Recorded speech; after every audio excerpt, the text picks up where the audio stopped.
বড়পীর হজরত আব্দুল কাদের জিলানী রহ ছিলেন ইসলামের ইতিহাসে একজন অত্যন্ত সম্মানিত আধ্যাত্মিক ব্যক্তিত্ব, যিনি ইলম, জ্ঞান ও তাসাউফের আধ্যাত্মিকতা ক্ষেত্রে এক নতুন দিগন্ত উন্মোচন করেছিলেন।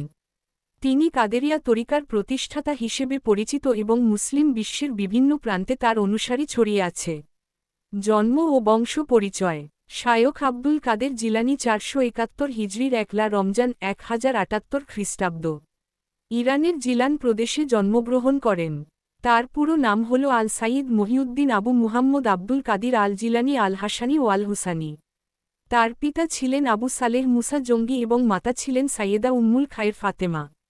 তিনি তার পিতার দিক থেকে ইমাম হাসান রা এর বংশধর এবং মাতার দিক থেকে ইমাম হুসাইন রা এর বংশধর। এ কারণে তাকে হাসানি হুসাইনি বংশধারার অন্তর্ভুক্ত বলা হয়।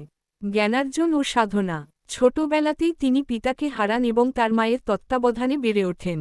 জ্ঞানার্জনের তীব্র আকাঙ্ক্ষা নিয়ে মাত্র 18 বছর বয়সে তিনি তৎকালীন ইসলামিক জ্ঞানচর্চার কেন্দ্রস্থল বাগদাদ শহরে পাড়ি জমান। সেখানে তিনি হাম্বলি মাযহাবের প্রখ্যাত আলেমদের কাছে ফিকাহ, ইসলামিক আইন, হাদিস, তাফসির ও অন্যান্য ইসলামিক বিষয়ে গভীর জ্ঞান লাভ করেন। তিনি শুধু জাহেরি, বাহ্যিক জ্ঞান অর্জন করেননি, বরং ইলমে মারিফাত আধ্যাত্মিক জ্ঞান লাভের জন্য কঠোর সাধনা করেন। বাগদাদে তিনি বিভিন্ন সুফি সাধকের সান্নিধ্যে যান এবং তাদের কাছ থেকে তরিকতের দীক্ষা নেন। বিশেষ করে শায়খ আবু সাইদ মাখুমির রহ হাতে তিনি বায়াত গ্রহণ করেন এবং তার কাছ থেকে পূর্ণ কামালিয়াত আধ্যাত্মিক সিদ্ধি লাভ করেন। এই সময় তিনি কঠোর কৃচ্ছসাধনা করতেন, যেমন বহু দিন ধরে অনাহারে থাকা, জন্মানবশূন্য স্থানে ইবাদত করা ইত্যাদি। ধর্ম প্রচার ও অবদান। জ্ঞান ও আধ্যাত্মিক সাধনার উচ্চ শিখরে আরোহণ করার পর তিনি ইসলাম প্রচারের কাজে নিজেকে সম্পূর্ণরূপে নিয়োজিত করেন।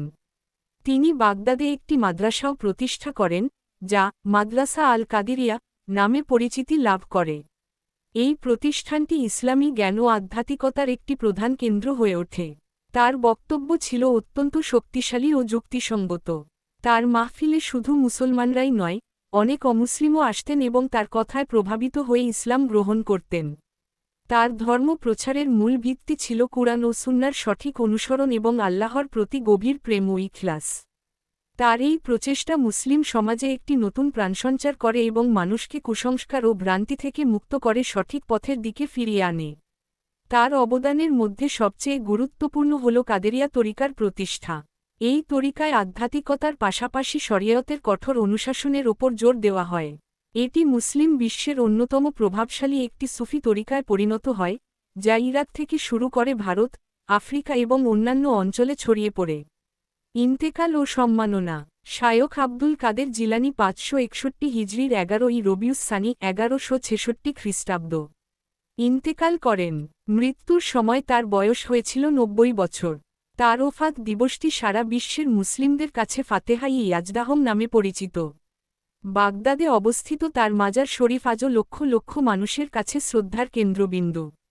তার অসংখ্য উপাধি রয়েছে, যার মধ্যে প্রধান হল গাউসুল আজম, সর্বশ্রেষ্ঠ সাহায্যকারী; মুহিউদ্দিন, দ্বীনের পুনরুজ্জীবনকারী; বড়পীর, আধ্যাত্মিকতার উচ্চ মর্যাদার কারণে এই উপাধিটি দেওয়া হয়।